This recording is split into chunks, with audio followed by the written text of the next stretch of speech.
Comment je suis entré en lien, alors on va dire avec les Kogi et les Arhuaco. Il y a plusieurs communautés dans cette montagne. On est en 1985, je suis jeune, je suis mince, maigre, je fais mince, maigre. Et voilà, et on m'a dit au nord de la Colombie, il y a la plus haute montagne du monde au bord de la mer, à 6000 mètres, 5008. On est à 38 km de la mer des Caraïbes, donc étant guide de montagne, j'ai voulu aller voir.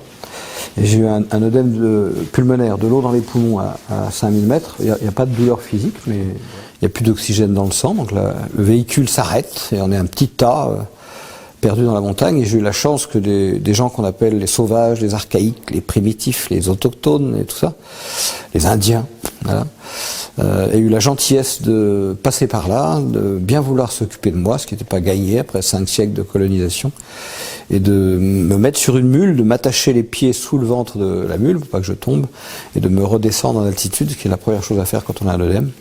Et donc c'est là que j'ai découvert la solidarité de la fragilité, on va dire, parce que quand tu es dépendant de l'autre, quel qu'il soit, blanc, jaune, vert ou noir, tu découvres qu'il est précieux d'avoir des gens qui s'occupent de toi. C'est comme ça que j'ai rencontré les Kogi.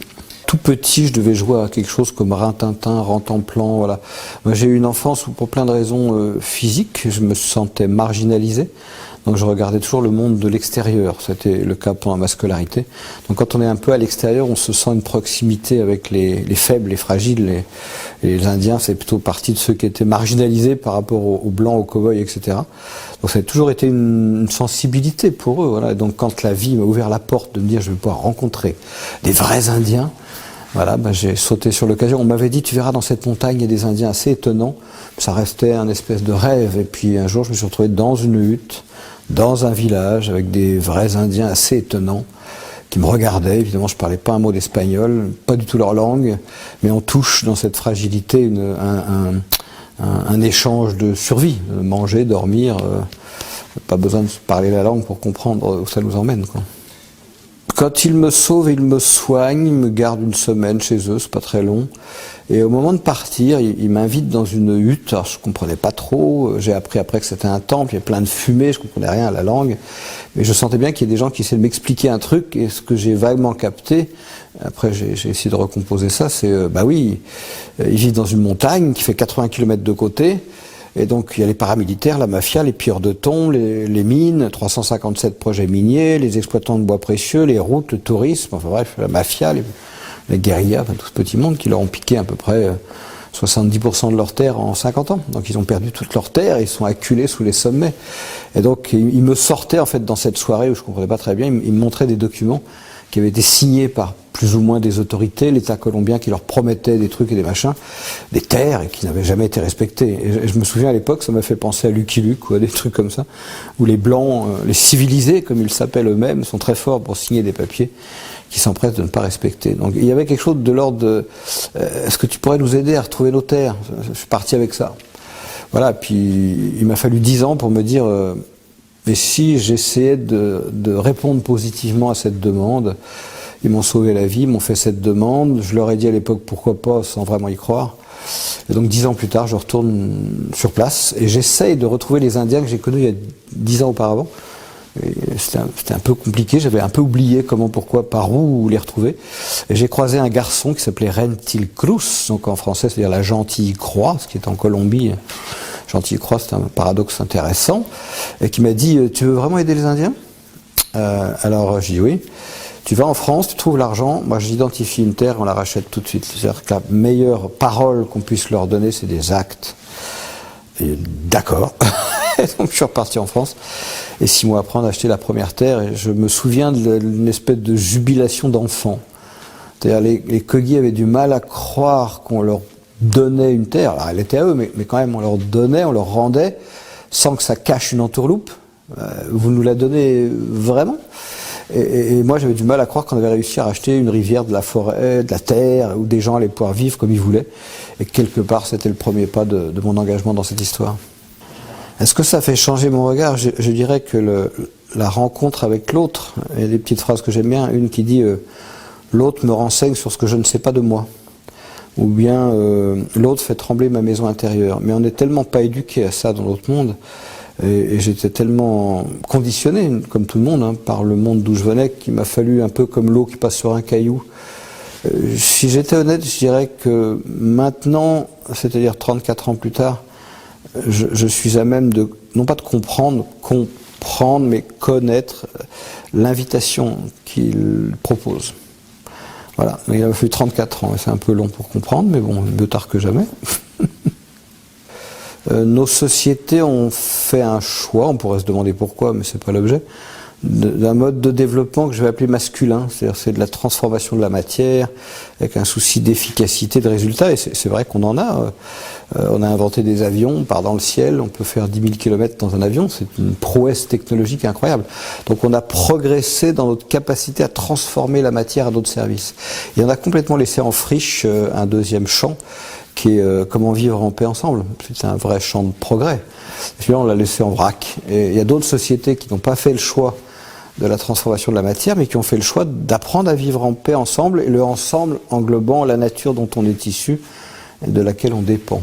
Alors on les a appelés archaïques parce que c'est un mode de développement qui ne s'incarne pas, qui ne se voit pas, donc ils n'ont pas d'iPod, de machin, de voiture, donc on ne voit pas le progrès. Mais pour moi c'est un vrai progrès que de réussir à ce que l'altérité soit créatrice et joyeuse, et non pas destructrice et triste. Donc je pense pas qu'il y ait une voie meilleure que l'autre, mais on connaît tout ça en théorie. Le Tao, c'est la réconciliation des contraires. C'est comment les deux énergies masculines et féminines vont se remettre à danser ensemble. Et c'est notre grand challenge, hein, c'est remettre un poil de féminin, quand je dis un poil, un gros poil de féminin, dans notre monde un peu barbare, parce qu'exclusivement masculin. C'est pas le masculin qui est barbare, c'est le déséquilibre qui le provoque. J'ai mis du temps à comprendre, je disais 34 ans tout à l'heure, l'essence de ce genre de personnes. On est toujours fascinés, nous les modernes ou les occidentaux, par l'aspect exotique parfois, l'aspect visible, voilà, et l'espèce de fantasme qu'on a sur une pratique chamanique. Et on en oublie les essentiels au-delà des apparences, voilà. Donc il m'a fallu du temps pour passer cette barrière et comprendre qu'est-ce qu'ils pouvaient vivre en venant ici. Alors, ils vivent plusieurs choses. Quand vous êtes habitué à grandir, à vivre en pleine nature et avoir comme règle de vie les règles du vivant et non pas les règles des hommes, c'est vrai que vous arrivez dans un monde urbain où les règles des hommes paraissent stupides puisqu'elles promeuvent des lois qui produisent des productions chimiques qui vont à l'encontre de la vie. Donc ils disent pourquoi vous faites des lois qui permettent de tuer la vie? Je ne sais pas, parce que voilà. Donc leur présence et leur rapport au monde amènent une espèce de regard pas enfantin, mais un peu le regard naïf sur notre monde qui permet de pointer des choses qu'on connaît un peu, mais qu'on voit plus à force de s'y habituer. Vous êtes sur un périphérique, toutes les voitures sont bloquées, il y a des voitures à droite, des voitures à gauche, ça bouge plus. Il y a un camion qui porte 15 voitures sur la file de gauche, un autre qui porte 20 voitures sur la file de droite. Et un Indien qui dit vous faites quoi avec les voitures? Et c'est vrai que c'est absurde. Et en même temps, le panneau au-dessus s'est mis à clignoter, roulez à 70, vous gazez, quoi. Et c'est normal. Mais on le voit plus. Voilà. Donc ils ont cette espèce de regard, non pas naïf, mais décalé, qui nous réinterroge sur le sens de nos décisions, de nos actions. Et voyager à leur côté, c'est retrouver une forme de bon sens poétique, parce qu'ils ont un humour incroyable sur des situations qui sont pathétiques, mais en fait ça les fait, non pas rire pour se moquer, mais c'est une espèce de rire poétique de distanciation, c'est tellement absurde. Le rire et la poésie sont des leviers ou des armes puissantes pour faire face au chaos du monde. Il y a quelqu'un de sûrement très bien qui a dit on va cacher un trésor là où les hommes ne le trouveront jamais. Et c'est en eux, dans le cœur. Et c'est juste retrouver le vivant en soi déjà. Et on entend ces phrases souvent, ton corps est un temple. Et quand on comprend qu'un édifice religieux n'est qu'un élément symbolique qui représente ton corps, et qu'on essaie de mettre un peu en poupée russe l'univers, le temple, le territoire, le corps humain, voilà, on emboîte ces dimensions, alors on a une petite chance de retrouver une certaine unité de vie. Voilà, donc du coup, c'est pas tellement d'aller ou de pas aller chez eux, on peut très bien retrouver cette unité de vie sur n'importe quel territoire. La grande transformation, pour moi, c'était de dire un territoire n'est pas un paysage, c'est un pays sage. Donc c'est pas un objet, c'est un sujet. Alors si le territoire devient un sujet, il est agissant à sa manière, donc il faut dialoguer. Et alors, si on comprend que le territoire fonctionne comme un corps territorial, c'est-à-dire qu'il a des fonctions organiques au même titre qu'un corps humain a des fonctions organiques. On ne regarde plus du tout son lieu de vie de la même manière. C'est-à-dire qu'il y a des endroits où, un marécage, par exemple, où l'eau va être filtrée, ça joue peut-être un rôle de foie quelque part. Puis il y a un endroit où l'eau va être plus tonique comme ça, donc ça a un autre rôle, ça oxygène l'eau ou le sang, si on regarde la métaphore. Et puis des zones de transpiration sous les bras, où sont les zones de transpiration sur le territoire. Et puis des zones où on prend le pouls, alors où sont les zones où on peut prendre le pouls du territoire. Donc ça ouvre un... Et d'un coup, on essaie de rentrer non pas dans l'aménagement du territoire, ce qui est une aberration, mais dans le ménagement des lieux. Et si on apprenait à nos jeunes dans les écoles à ménager les lieux, à les respecter et connaître les lieux de vie qui permettent que ce territoire soit vivant, alors les habitants du territoire redeviendraient en bonne santé. Voilà, donc c'est pas une découverte, c'est une main tendue pour reprendre conscience d'une évidence. Il se dit qu'ils auraient 4000 ans d'histoire, donc si on prend notre référence christique, c'est le double. Et à l'époque, on se pose la question de la durabilité. On peut se poser la question comment ils ont fait pour durer si longtemps. Il y a un élément qui spécifie vraiment leur monde d'une autre, c'est le rapport à la loi. Si on regarde dans nos modernités, la loi, c'est fait par des hommes ou des femmes, un peu plus des femmes, mais encore plutôt des hommes, qui décident, pas les députés, les sénateurs. Avant, c'était encore le droit divin, maintenant un peu élargi. C'est ça la loi. Et on sait très bien que la loi, elle est faite sur un jeu de rapports de pouvoir, d'intérêt, etc. Et c'est cette loi qui oriente l'activité des humains. Donc c'est fait par les hommes, pour les hommes, au bénéfice des hommes, et ça, des humains, et ça change quand ça les arrange. Les coquilles, c'est pas ça du tout. Les lois, c'est quelles sont les lois et les principes qui permettent la vie. Donc soit on les connaît, on les respecte et tout va bien, la vie se déploie, soit on les connaît pas et on les respecte pas et on crée de la maladie. Et c'est un juge-arbitre indiscutable, parce que si on arrête de respirer, ce qui est une première loi, inspire, expire, on est mort. Donc si on respecte pas ces principes, on est mort. Donc comprendre que se soumettre aux lois de la vie, c'est redécouvrir la valeur d'humilité, parce qu'on ne comprend pas trop tout ça, et choisir des critères de vie pour prendre des décisions, et non pas des critères de mort, qui sont ceux qui sont choisis souvent malheureusement par les hommes. Donc c'est une grande découverte, c'est le champ de référence réintègre la vie et le vivant comme support de décision. C'est un changement paradigmatique, pour prendre un grand mot, de vision du monde qui est incroyable pour moi, qui est magnifique. Je suis même pas sûr que le mot nature existe, parce qu'ils sont. Ils sont, et nous on a créé ce mot environnement, nature, pour désigner un espèce de truc à l'extérieur de nous.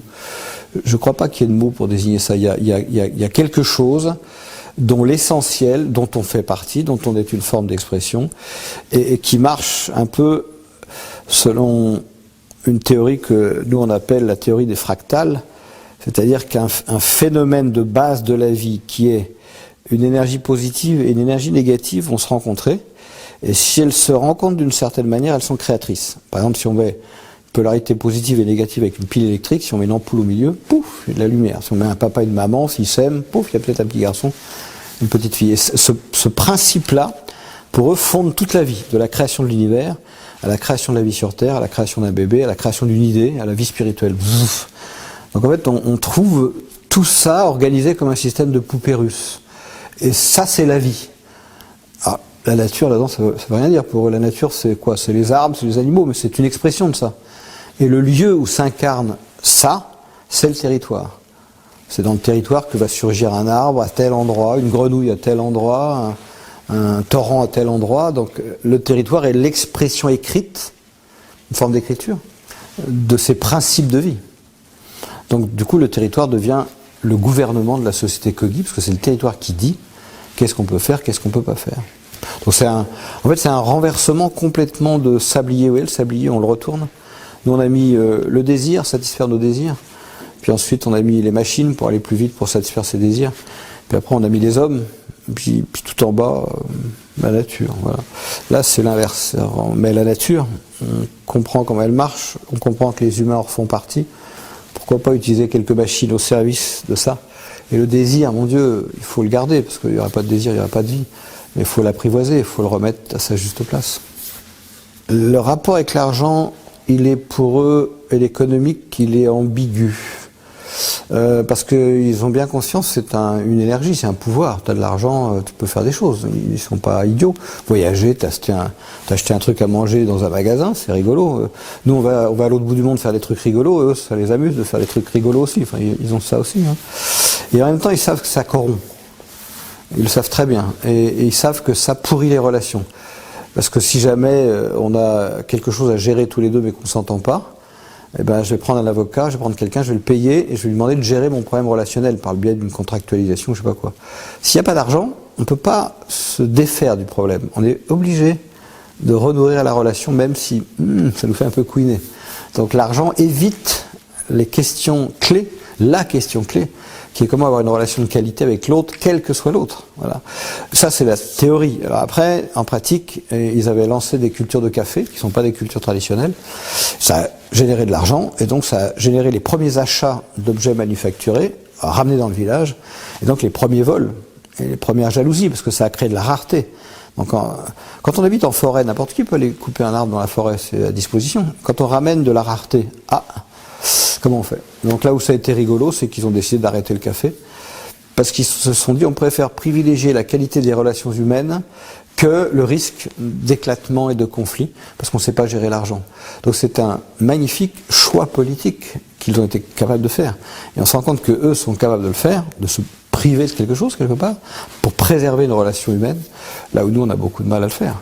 Et puis de l'autre côté, j'ai rencontré un Indien qui a fait des études d'économie, 3 ans, et qui m'a dit j'ai à peu près compris votre vision de l'économie, mais ce que j'ai compris, c'est que nous, Indiens, on n'avait aucune place là-dedans, parce que notre manière de produire de la valeur ne rentre pas dans vos grilles de lecture. Donc c'est une vision du monde tellement partielle qu'elle ne m'intéresse pas. Par contre, j'ai compris ce qu'elle était pour vous.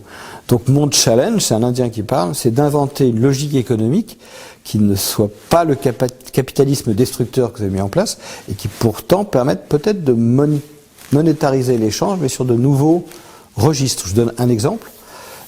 Pour eux, emmener des enfants travailler dans les champs, c'est pas le travail des enfants au sens où nous on va juger ça péjoratif et interdit. C'est un cours, une école, un système éducatif. Parce que quand les parents emmènent les enfants, ils leur apprennent un métier, ils leur apprennent la terre, ils leur apprennent à semer, ils apprennent des choses. C'est une école. Alors vous voyez que là on est chez nous dans les normes, on peut pas faire travailler les enfants, et chez eux oui. Alors comment on invente quelque chose juste entre les deux? Voilà, cet Indien là qui est assez génial, parce qu'il dit je suis ni contre votre économie, ni absolument dans l'interdiction de faire rentrer le système économique dans notre société, mais il faut absolument qu'on invente un lieu de, j'appelle ça de fécondation cosmique, c'est-à-dire qu'on ose inventer autre chose. Voilà. Et je trouve ça rigolo que ça vienne d'un Indien et que notre modernité soit incapable de penser comme ça. En fait, les Kogi et d'autres sociétés, pas que les Kogi, nous posent 3 questions clés, ou en tout cas, 2 ou 3 questions clés. Une, c'est le vivre ensemble, comment ils vivent ensemble par rapport à nos grands questionnements du vivre ensemble. Et une autre qui est finalement comment je sais ce que je sais.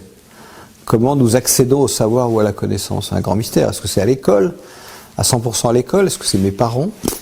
Est-ce que c'est mon corps? Parce que j'ai une pratique sportive et j'apprends des choses, ou une pratique du corps qui m'enseigne des choses, sur la limite, sur plein de choses, sur mes émotions. Est-ce que c'est le symbole?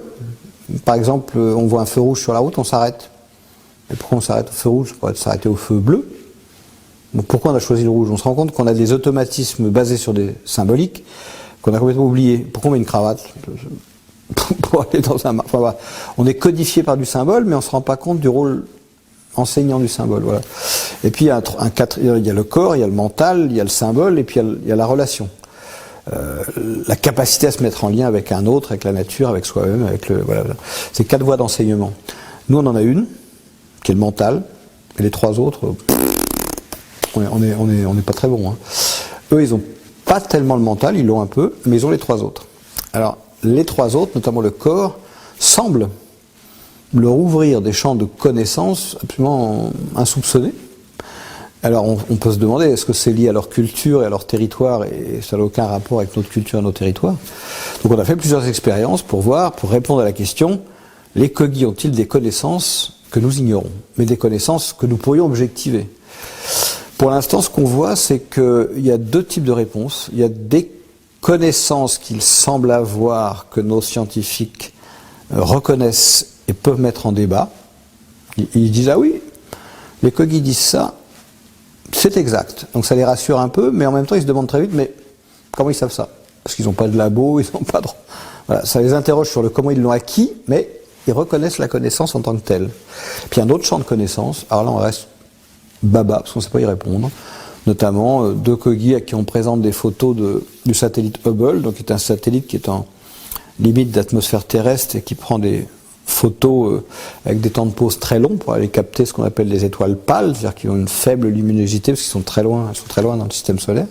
Donc on ne les voit pas si on n'a pas ces photos satellites. Donc c'est un peu coquin de la part des physiciens qui présentent ces photos. Et les chamans ont pointé des étoiles en disant ça, ça et ça, c'est des étoiles qu'on ne voit pas de la Terre. Et nous avons une grille de lecture pour toutes les étoiles qu'on ne voit pas de la Terre de 1 à 9. Et en fait, nous avons une connaissance supérieure que vous ne connaissez pas. Et là, pour nous, c'est inentendable. C'est-à-dire que des gens que nous avons qualifiés de sous-développés viennent nous dire qu'ils ont une connaissance supérieure à un garçon ou des garçons astrophysiciens qui représentent une forme de summum de notre science. Il faudrait une super humilité du vrai scientifique pour se dire quelle chance. J'ai accès à un truc que je ne comprends pas et je vais devenir un vrai scientifique. Mais on sait très bien que la science est le premier domaine de l'irrationalité, non pas tant dans l'objet, mais dans le rapport à l'objet et la recherche. Donc on a plein d'exemples comme ça où les Kogi ont pointé des phénomènes qu'on est incapable d'expliquer. Donc en fait, la bonne nouvelle, c'est que ça pourrait nous ouvrir un champ de recherche phénoménal si on avait la curiosité de l'autre. Mais d'un sous-développé primitif en pyjama, c'est pas évident. Bizarrement, ce qui m'anime, c'est pas tellement le dialogue ou le fait qu'ils aient peut-être des choses à nous apporter. Oui, ça m'intéresse, je suis curieux de ce qu'ils disent, mais c'est pas ça qui m'anime le plus. Ce qui m'anime, c'est la joie de la rencontre, la vraie rencontre. Parce que quand c'est une rencontre sincère avec l'autre, quand la vie peut advenir, c'est ça qui porte. Ils disent souvent, notre parole, c'est pas une parole Kogi. Ils ont des chamans qui sont formés pendant 18 ans dans le noir. Pendant 18 ans, ils voient jamais la lumière du jour. Et en fait, pendant ces 18 ans-là, c'est comme si leur ego était disparu. Donc quand ils sortent à la lumière et qu'ils parlent, ils disent que leur parole, c'est la parole de la nature. C'est pas eux qui parlent, c'est la nature qui parle à travers eux. En fait, ils nous offrent la possibilité d'un dialogue extraordinaire avec le vivant. Et il y a une phrase de Michel Serres qui disait « Nous sommes le monde, nous fonctionnons comme le monde, mais nous l'avons oublié. Il faudrait remettre la nature et le monde dans nos pensées. » En fait, ils nous tendent la main pour dire « Si vous voulez, on peut le faire ensemble, parler de la nature. » Et si on a cette qualité de lien, ça met juste de la joie, ça met de l'enthousiasme, ça met du plaisir, j'ai envie de dire.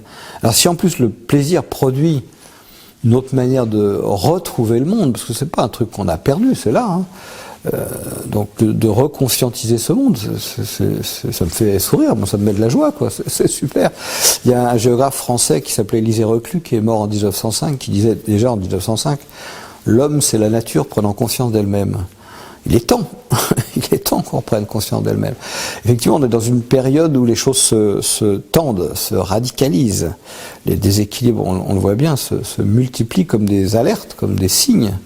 Mais ça nous demanderait un tel travail de lâcher prise dans un monde qui est bâti sur le contrôle, que je ne sais pas si on sera capable de le faire par notre propre volonté humaine. Je ne sais pas, je serais agréablement surpris. Faut-il un coronavirus ou faut-il autre chose de cette nature pour venir questionner un peu brutalement l'ordre des choses? J'en sais rien, je ne suis pas Dieu, donc j'en sais rien. J'ai envie de parler d'humain. C'est pas une question de pays, c'est pas une question de métier, c'est pas une question de secteur d'activité, c'est une question d'humain. C'est-à-dire qu'en Colombie, il y a des humains remarquables et des humains abrutis. En France, il y a des humains, pourquoi je dis abrutis, ils sont pour rien, en tout cas, c'est pas leur truc, quoi. En France, c'est pareil, dans tous les pays, c'est pareil. Donc j'ai envie de dire, c'est la cause commune des gens qui auraient envie de mettre de la poésie et des étincelles dans leur vie. Et je dis vraiment mettre de la poésie et des étincelles, parce que des gens qui veulent changer, il n'y a rien de pire, parce que ça peut tomber parfois dans des prosélytismes, il ne s'agit pas de changer les choses. Il s'agit juste d'avoir envie de... Moi je dis la fécondation cosmique, de mettre de la légèreté et de l'ouverture dans sa manière d'être au monde. Et ça va se faire tout seul. Ça va se faire tout seul.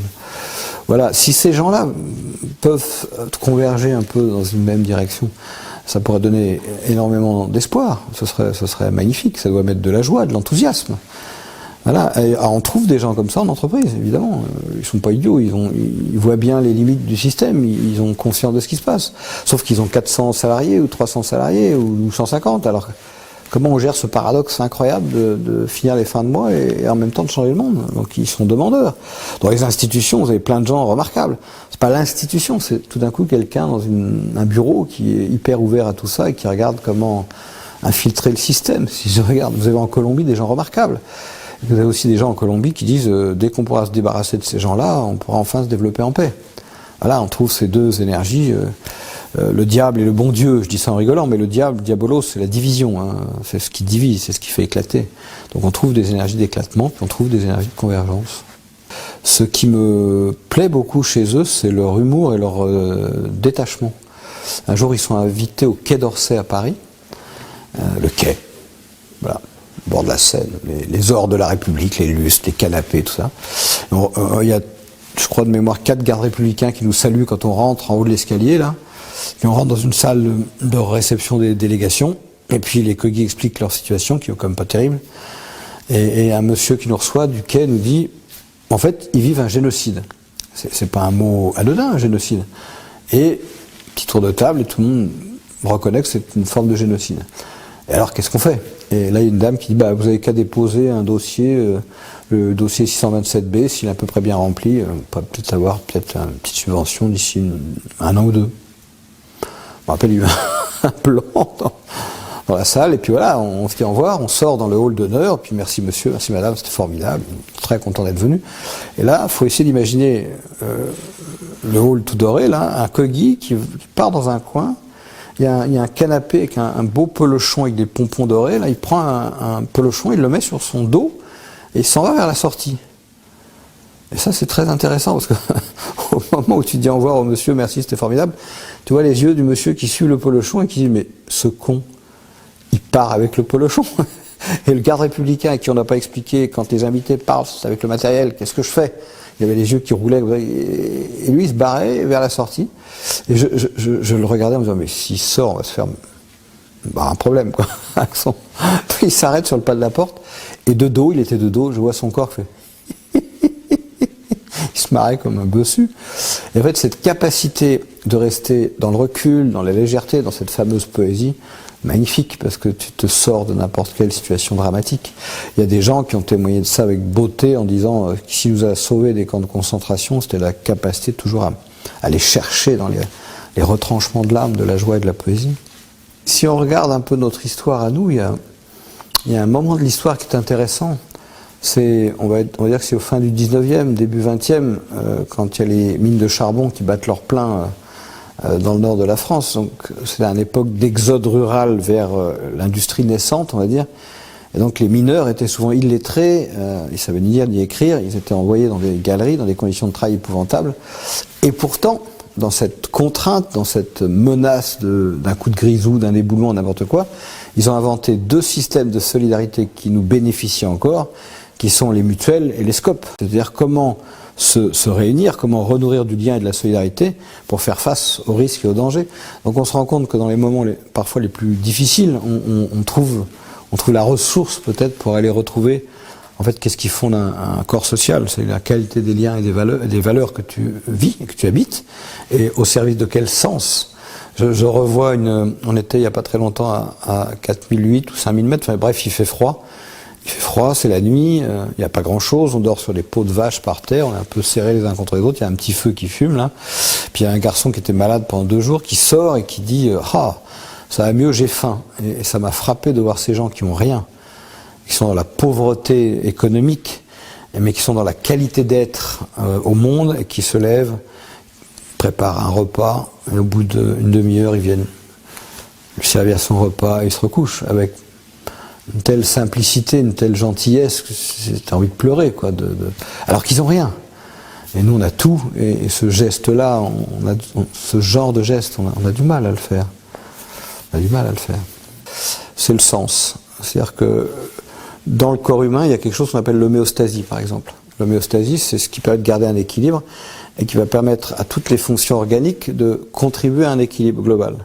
Donc, s'il n'y a pas un sens partagé par les acteurs d'un territoire, chacun va vouloir faire valoir sa position, son projet, son machin, c'est normal. Donc le premier acte, c'est le rêve commun. Comment on peut construire le rêve commun? Reconstruire le rêve commun. Le deuxième acte, c'est effectivement la relation, donc les valeurs. Pourquoi pas la coopération? Pourquoi pas la bienveillance? Voilà. Et ce qu'on ne sait pas, par exemple, c'est que il y a un phénomène physiologique, qui est vraiment physiologique, qu'on appelle l'apoptose. L'apoptose, c'est le suicide cellulaire d'une fonction organique lorsque les cellules ne reçoivent plus d'informations sur leur utilité. C'est-à-dire que la partie se suicide si elle n'est plus informée sur son utilité. Donc quand on affaiblit, quand on fragilise, voire quand on supprime le lien social, on favorise le suicide des parties, c'est-à-dire les vagues de suicide dans le monde agricole, des gens qui sont tout seuls, ou les vagues de suicide chez Orange, qui était une politique délibérée de faire partir les gens. Donc c'est pas mettre des valeurs et du lien, c'est pas une question morale pour bien faire, c'est juste une question vitale au sens propre du terme. Donc sens, valeur, pour faire de la vie. Je rajoute le temps, parce qu'on n'a pas le même regard sur le monde à 6 ans, à 15 ans, à 20 ans, à 30 ans, à 40, à 50, et on n'a jamais fait du bon vin comme ça. Il faut un temps de vinification. On ne fait pas pousser une rose en tirant sur la tige, il faut un temps pour qu'elle prenne son envol, et la conscience des humains répond un peu, pour moi, aux mêmes logiques que la vinification et que la croissance de la rose. Il faut admettre qu'à 20 ans, on regarde le monde à 20 ans, et c'est très bien, et à 30, et c'est très bien, voilà. Il y a des époques, mais alors ça pose la question de comment on fait cohabiter ces différents regards au service d'un sens commun. Que chacun soit bien positionné dans son rôle, c'est un sacré challenge, et qu'on arrête de dire les vieux cons ou les jeunes cons, mais qu'on regarde ce que chacun peut apporter, parce que chacun peut apporter de son expérience au bon endroit. Donc le temps, reconnaître que le temps vinifie les êtres, est pour moi une dimension qu'il faudrait rajouter. Les valeurs, le sens, le temps, le territoire. Comme corps territorial, on ne pourra pas atterrir autre part que sur nos lieux de vie. Il faut réinvestir le territoire comme lieu de vie, comme lieu d'échange, comme lieu de partage, comme lieu de sens. Voilà. Ça fait 4 leviers, c'est déjà pas mal. Il y a quelque chose qui est aussi, de prendre l'éveil, ça rejoint un peu le temps, comme une vraie dimension. C'est-à-dire, je vois une école qu'on a montée dans la Drôme, les enfants passent 20 minutes tout seuls en forêt, sans visu adulte et sans visu enfant, en méditation à 6, 7 ou 8 ans. Et ça leur donne un ancrage, ça leur donne une présence, ça leur nourrit une vie intérieure. Donc c'est sens, valeur, temps, territoire et vie intérieure. Ce serait une proposition que j'appellerais « Chiche les Vendéens ». En fait, c'est une double proposition. Il y a 2 plans. Le Chiche les Vendéens 1, ce serait identifier un lieu, pas forcément très grand, où on remette de la spiritualité en Vendée. Je ne dis pas qu'il n'y en a pas, mais on recentralise un lieu énergétique pour toutes les générations qui s'en sont éloignées. Ça veut dire quoi? Ça veut dire simplement reconstruire un site, et le fait de le reconstruire permet d'en comprendre le sens. On ne recomprendra le sens du sacré que parce que jeunes, moyennes et vieilles générations réinvestissent en quoi un lieu est sacré. C'est une manière de réhabiter le sacré, de réhabiter le symbole. Et si des Vendéens se mobilisent pour ça, ils vont remettre le sens dans le lieu, l'espace qu'ils auront choisi. Ça, c'est une manière de réhabiter le territoire, parce que quand on fait une construction qu'on peut appeler un temple, il faut chercher les essences de bois. Donc on va retrouver les anciens, ils utilisaient quel bois pour faire des églises, par exemple. Pourquoi ce bois-là? À quelle époque ils le coupaient? Ils ne le coupaient pas à la montée de la Lune. Voilà. C'est une manière détournée de réinvestir l'identité du territoire. Si on le construit là avec une rivière à côté, ou pas là, ou avec tel sous-sol géologique, donc faut peut-être faire venir un géobiologue pour qu'il nous explique quand le soleil se lève où, il se couche. Voilà, c'est une manière de réhabiter le lieu. C'est un prétexte pour réhabiter le lieu et réexplorer des notions qui se sont vidées de leur sens. Voilà. Au Japon, il y a une voie traditionnelle où ils reconstruisent les temples tous les 30 ou 40 ans. Parce qu'en fait, la reconstruction permet aux jeunes générations de se réapproprier le sens du rituel et du symbole. Donc c'est en fait une démarche pour se réapproprier le sens du rituel et du symbole. Puis la deuxième proposition, c'est arriver à monter un collectif qui autofinance ces projets de mutation. Parce que on se rend compte qu'il y a plein de bonnes idées, il y a plein de possibles, mais souvent elles pêchent parce qu'elles n'ont pas l'énergie argent, il manque l'argent, peut-être parfois les compétences. Donc le jour où un réseau d'acteurs arrivera à s'autonomiser sur la partie financière, ce qui n'est pas très compliqué en fait, tous les possibles sont ouverts. Et si les deux avancent en même temps, il y a la dimension spirituelle, on va dire, valeur, sens qu'on a évoqué à travers la construction de cette chose, on ne va pas la nommer trop, peu importe ce que c'est, et en même temps remettre de l'énergie au sens rendent possible, waouh, la Vendée pourrait prendre la tête d'une mutation cosmique.